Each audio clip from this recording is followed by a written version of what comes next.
I'm here with Lee, and he's one of our other subscribers that's tossing in a system at his place. And so tell us a little bit about your interest in the solar and batteries.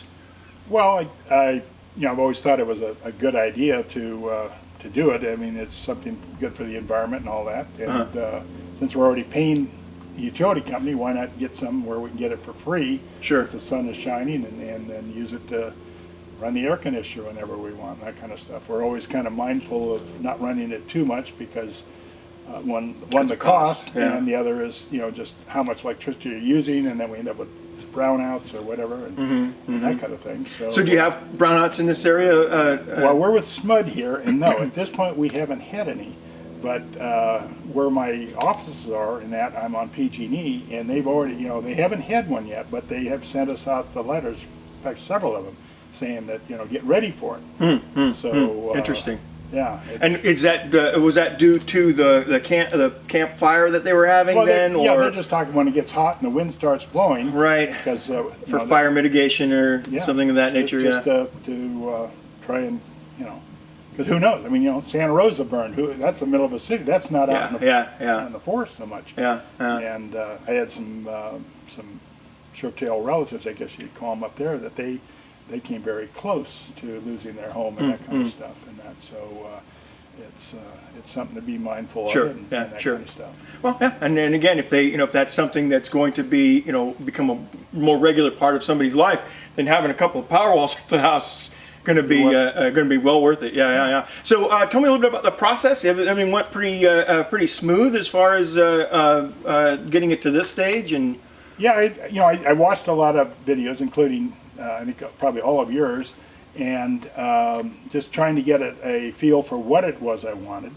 Sure. And I actually went through I think it was like 5 or 6 different companies that I got quotes on, and then kind of sorted through those to come up and see really what I wanted, and that kind of thing, and then kind of narrowed it down from there. And I went with SunWorks, which I saw your equipment there, and you had a failure of one of the the boxes, and they came right out and fixed it. And that impressed me, that it's not a it's definitely not a fly-by-night organization. Right, They did a good job, and with Tomas's system too, they did a really nice job on the install. Yeah. And again, that's one of the things, when we're presenting this kind of stuff, initially the choice of SunWorks, I'm not going to say it was random, but certainly there was some risk going on there, and I did my due diligence, and also let them know that I'm running with scissors here. I'm not, this is not going to be a pencil whipped install, because we were installing so many batteries. Yeah. And we knew, as soon as you do that, somebody's going to look at that and go, and that was exactly what happened. But ultimately then that assisted them also in doing larger systems, because now they knew, what to say, who to go to, and that ultimately helped them out. And that's the goal behind the Energy Sovereignty Project, is to help folks like you figure out what you might want to do. That was the thing that I found with some of the people that were the salesmen, I guess you'd call them, that would come out, is that I knew as much or more, or especially when they would tell me things, and I said, no, that's not right. Excellent.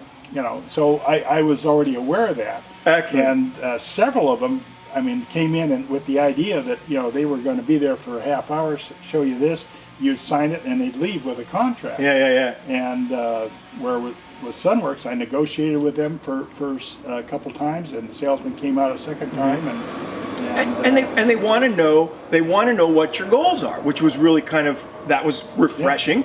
And they give you an option of different panels and different costs, and this is that. And I just felt that they did a very honest job of approaching that. That was. I enjoyed that very much. It was. They were good. I was, after especially watching yours with the Powerwall and that, I was pretty sure that I definitely wanted to go with the Powerwall and the Tesla Powerwall too.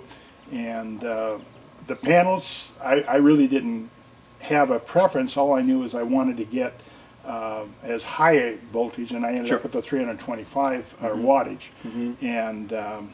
as so that I could have as fuel panels, Right, sure, but sure. get the maximum amount of power out of it. And so, Sure, and also those panels, the new ones, they have a high aspect ratio. And you had mentioned that to kind of clean up the curb appeal on the house, that you're actually putting some on a north-ish facing run, Right. and then some on the west-ish. Right. Kind of southwest.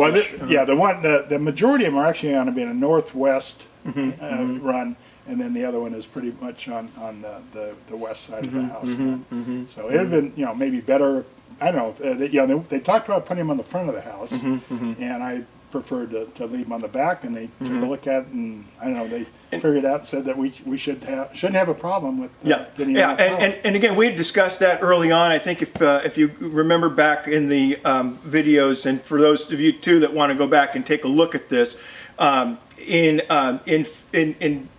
late January, early February was when we noticed that we had that tick over, and then all of a sudden, boom, we had this massive rise in our output, and that was again due to the sun hitting that moment where the incident angle then allows the panels to really start to produce. And because we don't have snow here, the roofs tend to be flatter. Right, and so we've had some comments from folks that are from more northern climates and areas where it snows, where to them, obviously, putting a solar panel on a north-facing thing is just that's stupid. That's not going to happen, right? But here, then that's also something that I hope you found helpful, and I hope that some others find helpful, is being able to see what that is, and you'll be able to look and you go, oh, okay, now I see what time of year I'll start to kick on the efficiency, how much I'll lose, and all of that, because that's important information to know for setting up the exact system that you set up and the exact reasons that you're setting up. And so then the two of these are going to be going in the garage. Are you going to put them side by side, or have you given any thought to stacking them? What you have, stack them. Yeah, that way you don't. I mean, I don't see any reason to side by side. Right. Stack them takes up less. It does. Space. I find that seems to be mostly true if you're putting them on the inside of a garage. When you're putting them on the house, maybe if you got like a side yard or something like that. Tomas originally was going to stack his, but then when he's looking at that as a pass through, it's like, oh, okay, we have, and so then they just ran them. Yeah. Plus, if they're out further from the house, they may get wet. Sure. More, not that they're. It's going to hurt them, but anyway. But we're going to stack them in the garage, and so it takes up as small as footprint as possible on the wall and that kind of thing. So. Fantastic, fantastic. So you're going to invite us back to see the install? I hope you're able to make it. So. Outstanding, outstanding. Great to talk to you, Lee. You too. Okay. All righty, we'll see you guys next time. Take care.